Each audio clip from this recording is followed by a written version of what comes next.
Berapa hari naik? Mulai dari hari Sabtu. Oh, mulai dari Sabtu. Harapannya gimana ini? Harapannya dia pulang. Apapun yang terjadi dia pulang. Gak tahu kemarin kok tiba-tiba kepengen ikut. Bilangnya sih enggak tahu kok tiba-tiba pengen ikut.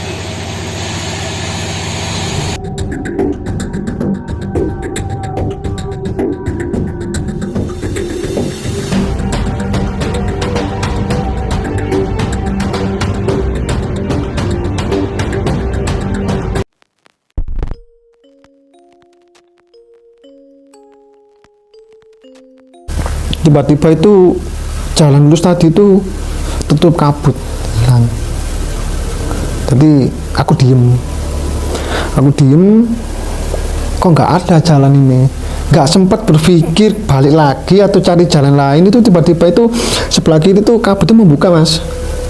Jadi membuka langsung dari kananku ada angin sama kabut itu langsung membawa aku ke samping kiri.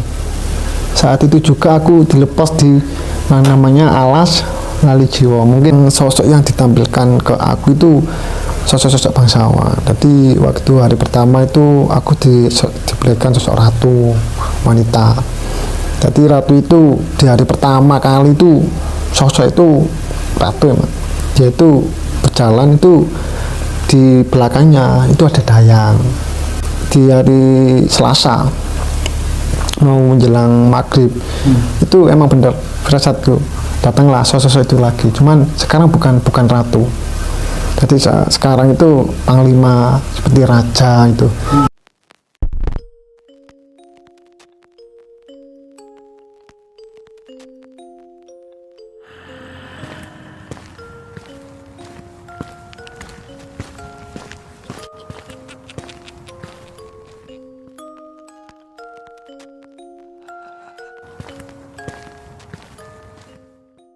Bismillahirrahmanirrahim. Assalamualaikum warahmatullahi wabarakatuh. Balik lagi di channel Samawe Adventure. Teman-teman, sebelumnya terima kasih banyak yang sudah support channel Samawe Adventure. Jangan lupa yang belum support klik tombol subscribe-nya dan share-share video-video dari Samawe Adventure jika kalian berkenan. Jangan lupa follow juga Instagram dari Samawe Adventure @sam4we Samawe Adventure. Itu ya. Nah, sekarang posisi gue ada di Pandaan, Mas. Pandaan. Nah, jadi kalau misalkan teman-teman lihat di tengah ini manusia viral ya. Jadi emang Manusia yang pernah hilang. berawal dari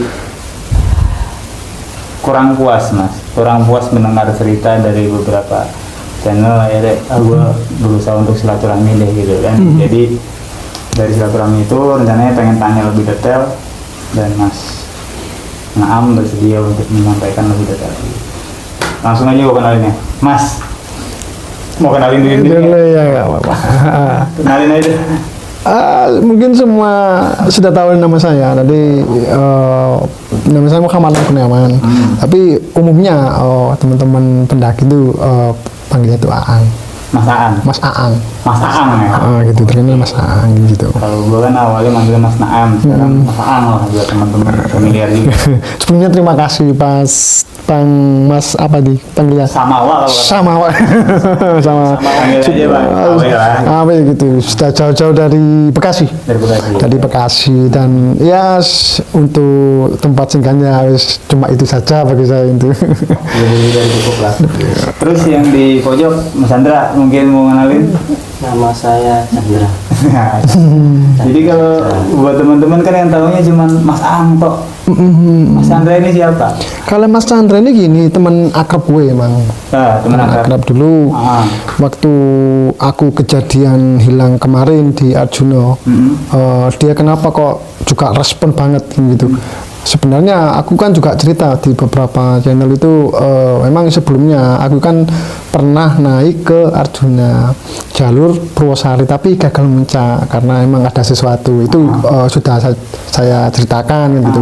Dan kebetulan waktu itu yang gagal muncak itu sama Bang Chandra, saksi matanya di situ, gitu.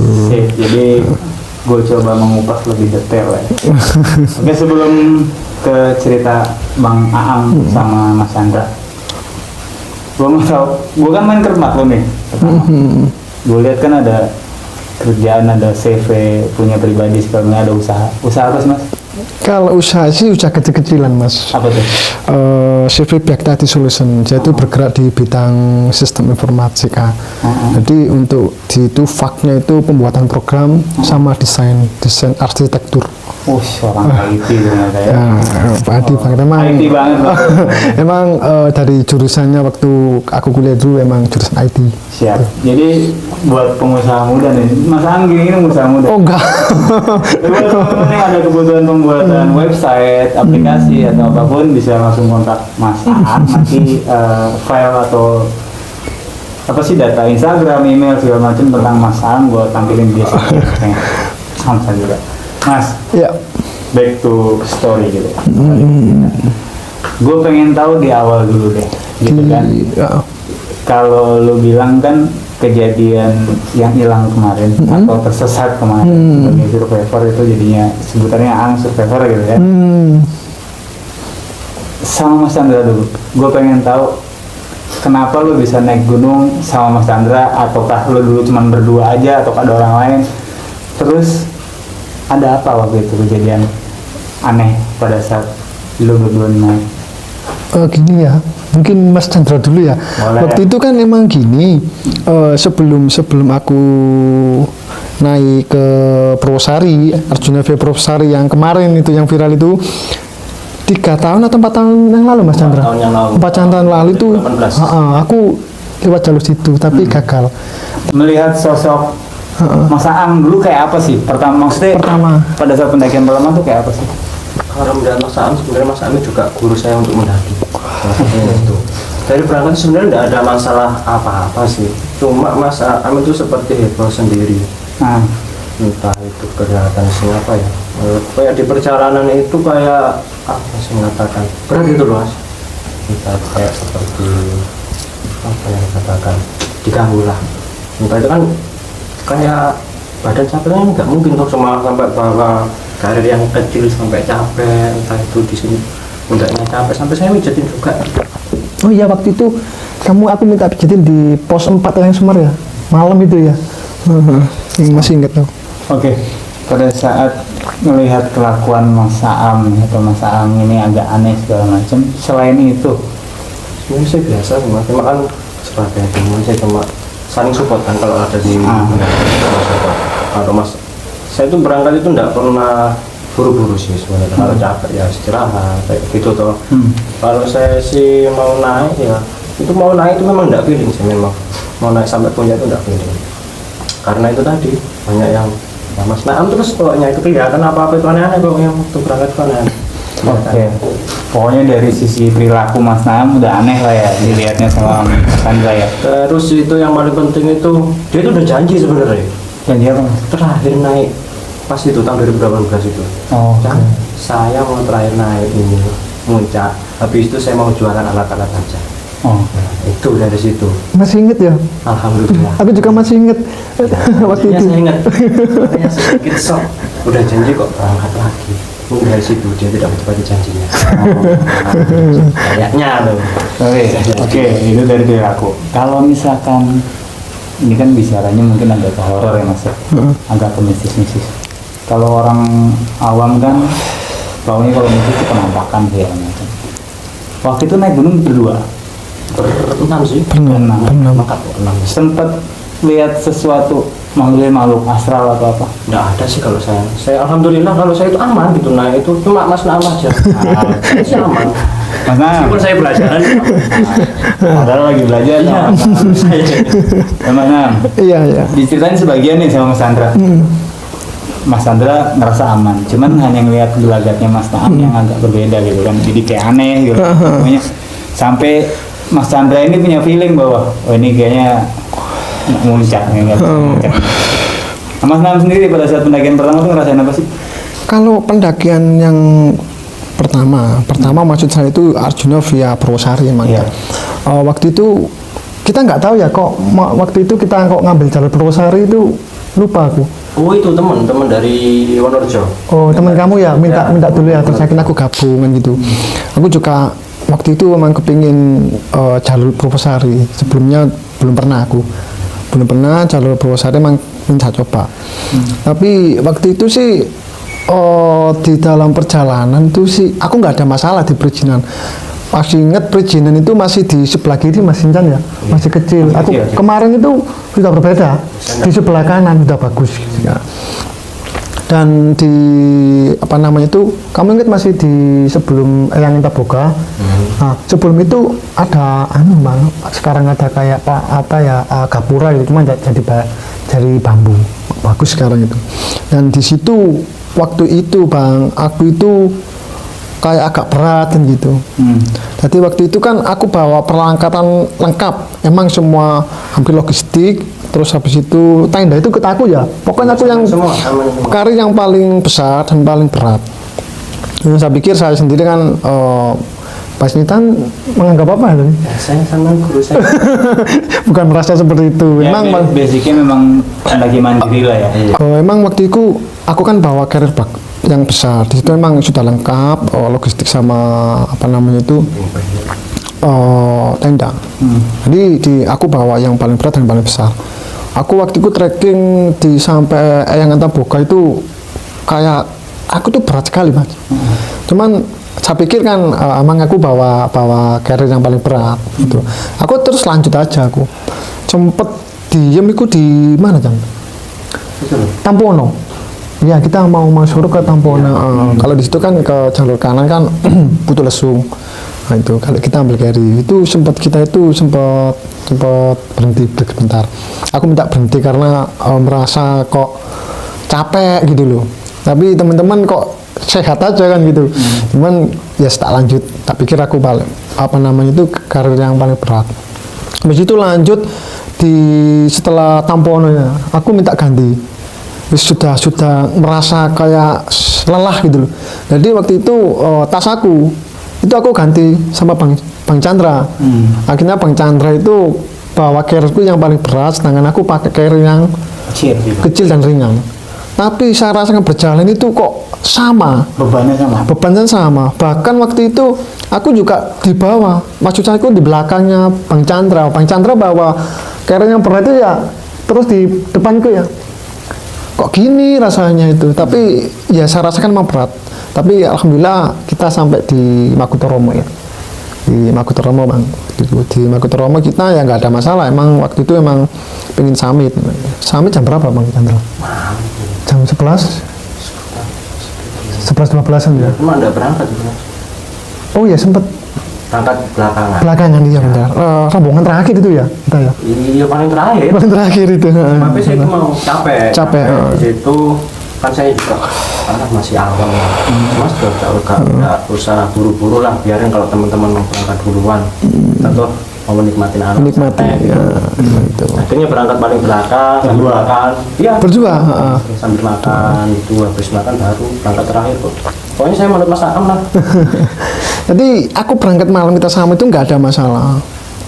Ketika kalau nggak salah di atas Jawa Dwipa itu masih malam.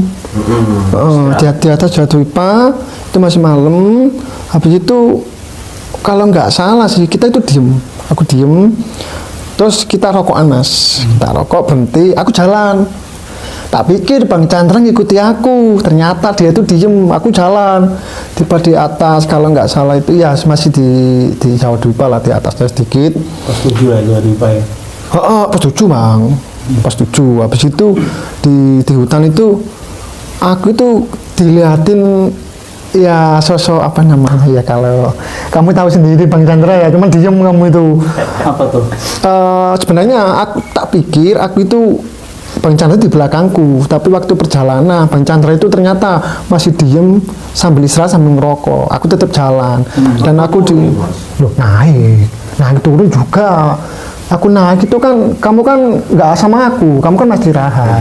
Aku sendiri di hutan, ada pocong, sekali pocong, terus apa itu yang inget itu kayak kepala, cuman badannya nggak ada. Hanya kepala itu terbang gitu. Ya jujur balik takut bang, aku takut. Kalau sudah dibelikan seperti itu takut. Waktu itu emang aku langsung berhenti sambil bicara itu. Gimana ini Cinchan ini kok nggak ada, tak tolak ke belakang diem. Akhirnya ya saya agak berteriak, Cinchan gitu. Habis itu untungnya dia itu cepet terus tak lihat Chan di sini Chan gitu. Tuh, aku duduk lemas kan, duduk di bawah pohon itu, di atasku tak lihat itu makhluk besar hitam. Kalau sini ya genderuwo ya. Kamu lihat loh. Kamu wah, jangan bohong loh. Kamu yang nganu aku loh. Nah, di situ waktu itu ini yang ngajak turun dan aku sendiri pun Chan ini nggak bisa dilanjutin Chan. Ini nggak bisa dilanjutin Chan. Akhirnya ya untungnya dia itu mau turun. Nurut lah ya. Nurut. Yang aku emang waktu kita turun tidur di Ya, sampai Jawa Depa. Kita tidur di Jawa Depa. Pos 7 malam apa? Masih ingat tapi dulu ini. Dan baru paginya tuh dia bilang kan gitu, bilang kalau aku itu dilihatkan sosok itu, dia juga melihat, cuman nggak berani bicaranya pagi. Yaitu aku flashback kemarin aku yang gagal. Dan akhirnya karena kejadian itu Mas Aang berjanji untuk terakhir kalinya mendaki. Tapi waktu dia itu di pos 4 itu aku sempat minta pijet sama kamu. Iya, kayak mau orang banyak sih di sana. Orang banyak. Aku sempat minta pijet Bang Cinchan karena terasa badanku kok berat itu. Sampean tak pijetin pakai salep 88. Oh, masih inget ya? itu kan salep buat kurat tuh. Iya, emang sini ada. Oh, oke. Pas Yang penting licin lah. Oh itu, ini yang Aku tuh pijetin. dikiranya salep 88 itu salep buat pijet. Sama yang bawa. Oke. Soalnya katanya panas. Oh, ya udah pakai salep 88 itu. Kalau turunnya itu kan kalau nggak salah Yang lebih parah. lebih parah. Lebih parah waktu turun. Aku nggak berani cerita, Bang Cinchan aja yang cerita. Waktu turun itu memang entah itu turun itu memang paling berat mungkin ya. Berat. Entah itu memang paling berat. Dan aku capek banget Mas Naam itu jalannya kencang banget. Nah, setelah jalannya kencang banget, aku ditinggal hampir ada 200 meteran. Kok nggak kelihatan dari bawah cuma nggak kelihatan. Habis itu Mas Naam panggil. Kan, oh Mas ini. Ini yo, sini yo. Oh, Mas aku kesel lah. Aku bilang gitu, aku capek. Aku ya santai tuh, aku nggak ada apa-apa. Itu santai. Ternyata, Mas, aku ketok dulu. Ternyata dia itu berhenti di pas pemujaan apa itu? Eyang apa itu? Ada kan di situ aku lupa datar itu. Iya, di sini kan ada pemujaan. Itu pas berhenti di situ. Saya lihat, Mas, ini dulu. Masya Allah. Nah, berdirinya pas di pemujaan. Pas di situ aku. Waktu itu jalannya bareng terus habis itu nggak sampai pisah. Kak, emang waktu itu aku masih inget kan. Waktu itu turun itu mau menjelang maghrib. Bisa memang Memang suruh. Itu aku inget. Soalnya teman-teman itu katanya tuh besok itu udah kerja. Sedangkan aku kan libur tuh, Mas Aam juga libur. Jadi kan santai. Teman-teman tuh udah duluan. Iya. Duluan. Harusnya kan bareng-bareng. Tentu enggak, wis teman-teman tinggal semua ya. Akhirnya berdua toh. Terus kan buru-buruan aja gitu ya. Ya udah santai pulang. Tapi kamu masih inget ya lihat sosok itu ya? Aku sih nggak lihat, masih terasa iya. Sampai sekarang masih inget. Nah, Dia antara mau mengakui dan takut. Iya, emang bener. Dan kita tuh apa ya? Setelah pulang itu baru dipelorkan semua. Oke. Waduh, Bang Cinchan. Berarti ini di cerita pertama kita bisa ambil kesimpulan bahwa ada janji yang dikeluarkan oleh Mas Aang bahwa dia akan itu adalah terakhir kali naik gunung. meskipun nggak sampai puncak. Yep. Tapi gini Bang, emang waktu kejadian pertama, aku kan cuma cerita kamu. Mungkin aku gagal muncak sampai di beliakan itu kan. Emang aku jujur tak akui waktu itu sumbar. Aku di dalam hati. Makanya, kamu berangkat dulu. Yang karirnya besar biar aku yang bawa. Ya aku gagal muncak. Malah yang muncak itu yang baru pertama kali lagi ya. Baru pertama kali bisa summit. Ya aku nggak bisa summit yang itu. Ambil positifnya mungkin pas lagi enak badan. Oh iya wes. Kita ambil positif. Iya. Ya nggak selalu logiknya. Logik. Iya oke. Mungkin bisa logiknya ke ke fisik kita. Fisik. Nah, yang mungkin akan tidak logik adalah kelanjutannya. Cerita pendakian awal mulanya sampai terucap bahwa ini adalah pendakian saya yang terakhir gitu kan, di Arjuna mungkin ya. Arjuna. Terus kenapa Mas naik lagi? Waktu itu sih yang namanya apa ya, kalau sudah jiwa pendaki itu nggak tahu kok rasa timbul kangen ke gunung gitu loh. Sampai aku lupa, aku waktu itu sudah janji sama temenku nggak akan naik lagi. Waktu itu nggak inget ya janji itu. Dan nggak tahu juga sih kok ya pas waktu itu aku itu kepingin muncak, dan muncaknya itu dapat temen ke Arjuna. Gitu ya. Lewat grup atau lewat apa? Grup Mas. Grup pendakian. Grup pendakian benar itu. Dan di situ aku dapat teman namanya Mbak Lia. Nah, dia itu katanya itu berdua sama kakaknya. Ternyata kakaknya nggak jadi, tapi dia itu dapat teman lagi anak Makassar. Kita buat grup. Dan habis itu dapat teman lagi 2 anak Surabaya. Sudah ditentukan lah hanya itu hari Sabtu dan Minggu. Trekkingnya Sabtu, Minggu turun. Kita berangkat Jumat waktu itu. Jumat kita janjian di Taman Layu Mandaan. Oh, depannya. Iya, tadi sempat mampir ke sana. Jadi teman-teman, tempat kita cerita sekarang ke base camp Purwosari. Kurang lebih setengah jam. Tadi mau take di sana cuman hujan. Oke, lanjut Mas. Itu sebenarnya gini Mas, aku nggak ada waktu itu sama Mbak Lis sudah kontak. Memang aku nggak berjalan ke BC dulu. Jadi sudah ada kesepakatan itu singgah ke rumahku dulu. Masnya kan pernah sudah mampir kan ya. Setelah ke tempatku, kita baru paginya ke perizinan. Ternyata di dalam waktu itu perjalanan teman-teman wis nggak usah mampir ke rumah Mas Ang, kita tidur istirahat di base camp. Akhirnya kita lanjut ke base camp. Nah, base camp itu kebetulan sudah ada pendaki sih, berapa yang istirahat di situ, dan kita itu datang nggak langsung tidur Mas. Aku itu tidur di tempat warga. Itu warga itu ya saling ngobrol. Tiba-tiba obrolan itu kayak jangan memberitahu kita. Kalau aku kan ke Arjuna kan sudah tahu pantang-pantangannya, tapi mereka kan kurang tahu kan. Orang baru mungkin kurang tahu atau gimana itu. Tadi sama warga itu sudah dikasih wejangan khusus kok, rombongan aku gitu loh.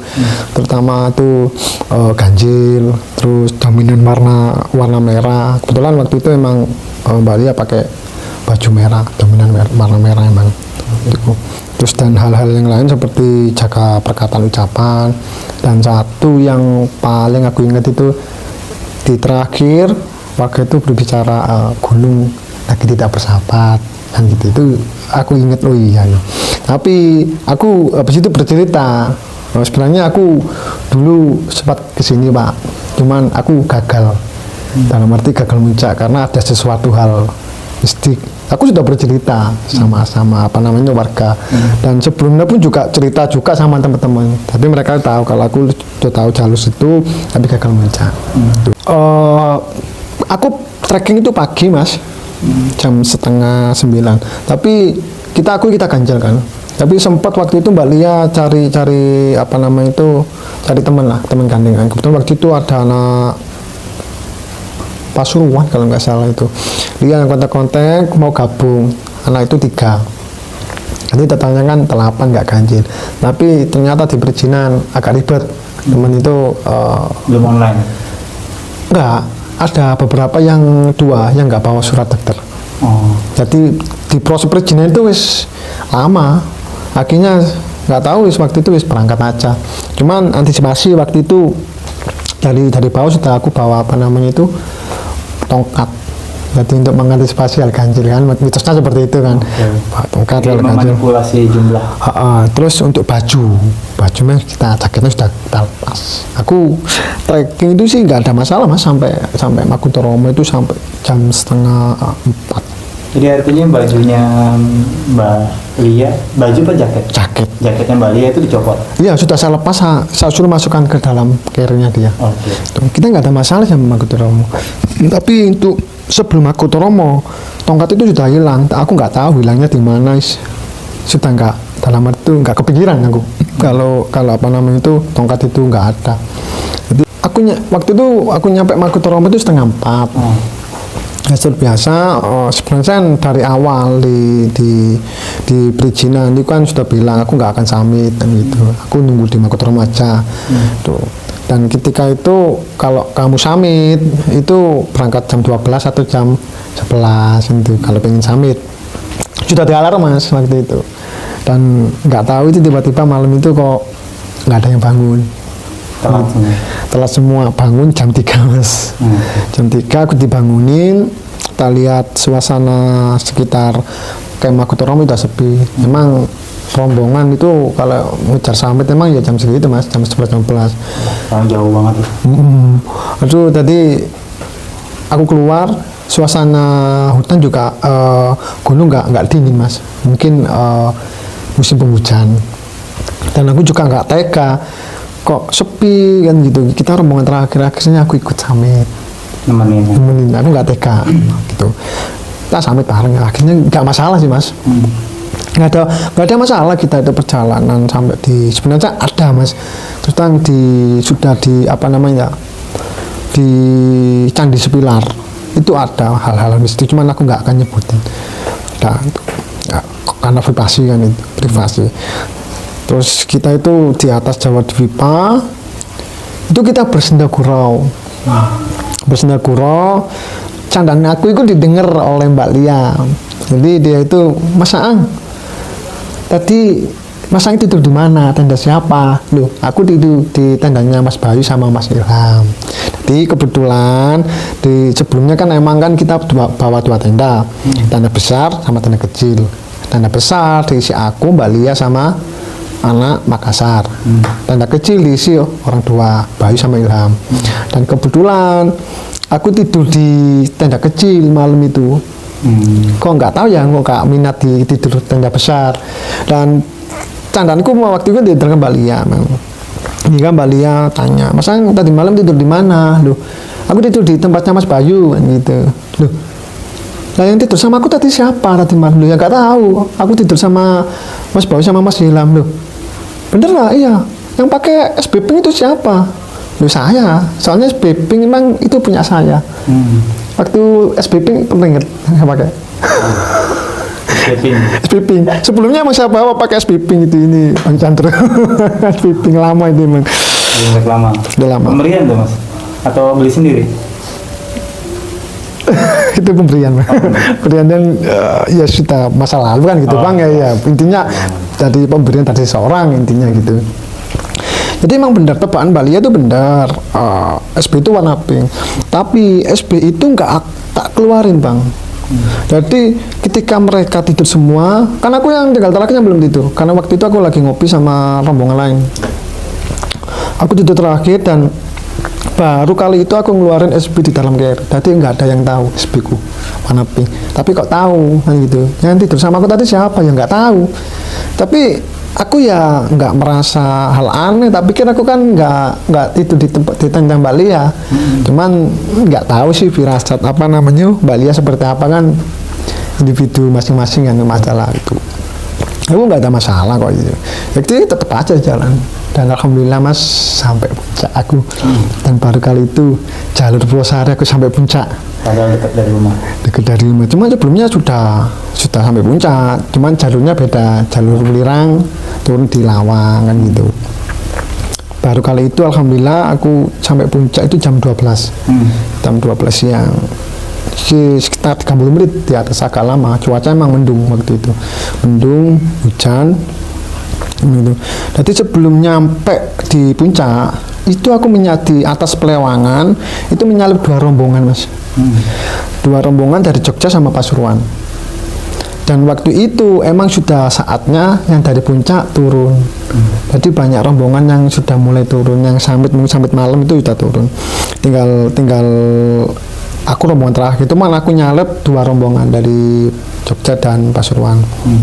Aku nyampe puncak sekitar jam 12, sekitar 30 menit di atas. Kok tiba-tiba itu ada 2 kilatan itu Mas, kilatan petir itu.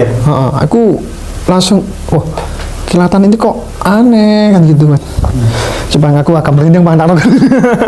Flashback ngingat hal itu kembali aku. Jadi di atas itu ada kilatan dua kilatan yang aku kok aneh kilatan ini. Akhirnya aku ngajak teman-teman turun Bang. Gitu. Dan waktu itu aku ngerasa nggak enak, aku turun. Tapi turun dari puncak itu nggak jauh.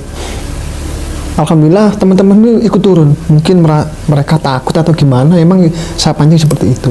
Akhirnya mereka turun. Dan turun pun kita lihat nggak ada masalah, posisiku di belakang. Posisiku di belakang, yang di depan itu anak Makassar. Ketika dari turun puncak, itu anak Makassar kok kayak kehilangan arah gitu. Dia sering manggil-manggil namaku gitu. Akhirnya saya putuskan aku yang di depan. Nah, setelah beberapa meter aku di depan jalan itu tiba-tiba Mbak Lia kaki terkilir. Terkilir, dan waktu itu aku langsung nolak ke belakang. Aku tahan karena terkilir itu kayak ada yang dorong. Jadi waktu itu segera saya tahan dia itu. Karena kalau gitu kan di depanku sudah jurang. Posisi Mbak Lia berdiri berarti ya? Pas terkilir itu jatuh apa? Oh, kayak apa namanya? Kayak sujud gitu loh. Nggak berdiri. Kakinya kan terkilir gini. Tuh. Itu kayak ada yang dorong gitu loh. Padahal waktu itu jalan ya nggak ada bebatuan. Waktu itu tak tahan Bang. Tak tahan nggak kuat. Aku kedorong. Dan yang di belakang kan Mas Bayu lah. Itu Mas Bayu itu yang jelas Mas Bayu itu kelihatan terkilir. Jadi Mas Bayu secara refleks lihat aku nggak kuat nahan Mbak Lia, dia itu lari ke belakangku, nahan aku juga.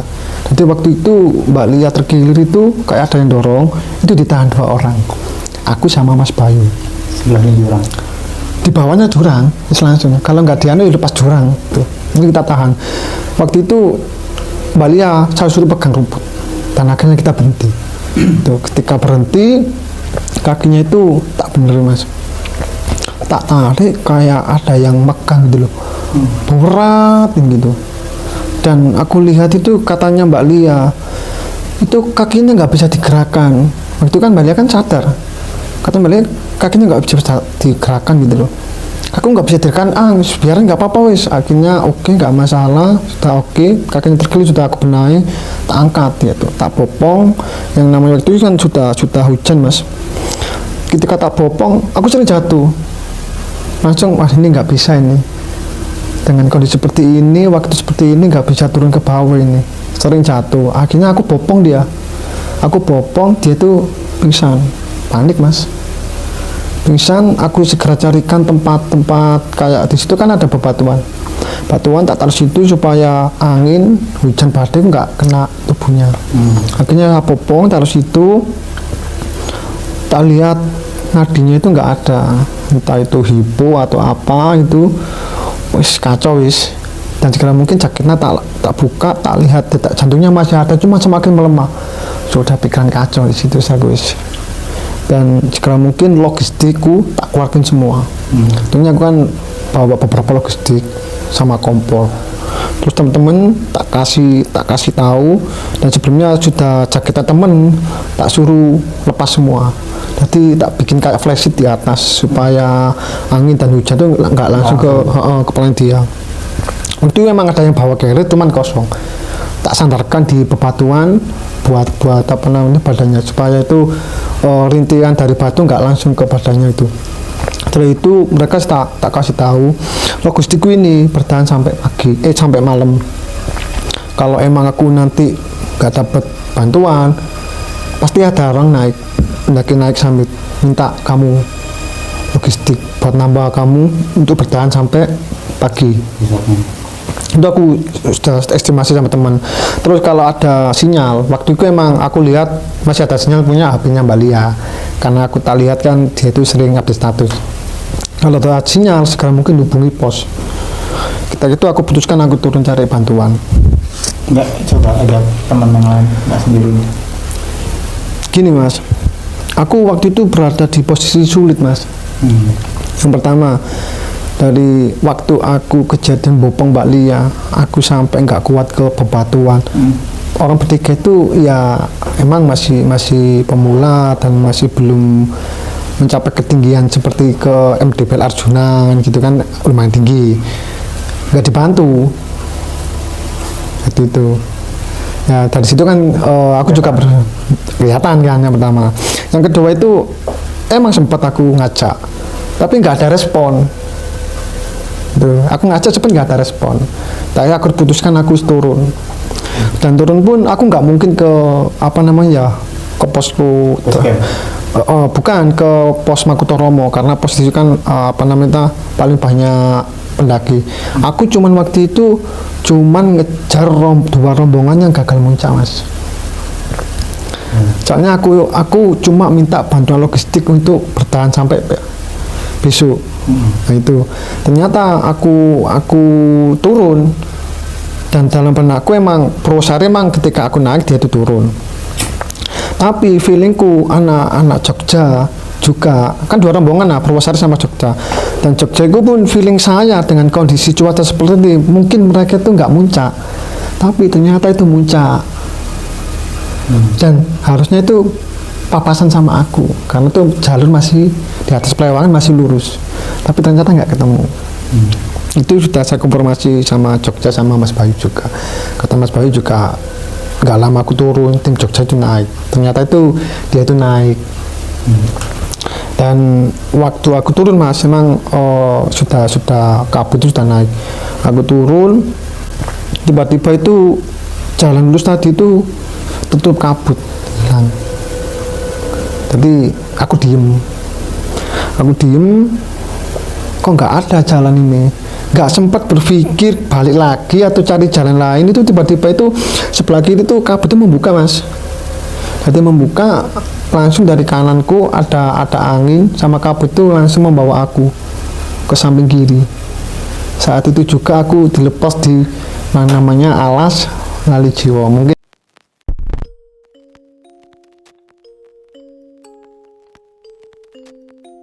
Masnya sudah dengar.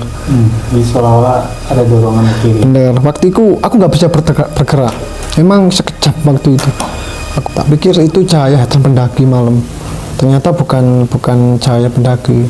Jadi cahaya itu dari sorotan mata kucing besar.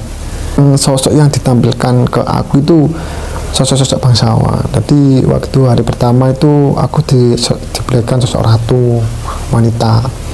Jadi ratu itu di hari pertama kali itu sosok itu ratu ya, Mas. Dia itu berjalan itu di belakangnya itu ada dayang. Kan aku buka semak belukar, Mas. Kebetulan di situ aku nemukan secangkup air tapi di wadah gerabah. Di hari Selasa mau menjelang maghrib itu emang bener firasatku, datanglah sosok itu lagi. Cuman sekarang bukan ratu. Jadi sekarang itu panglima seperti raja itu.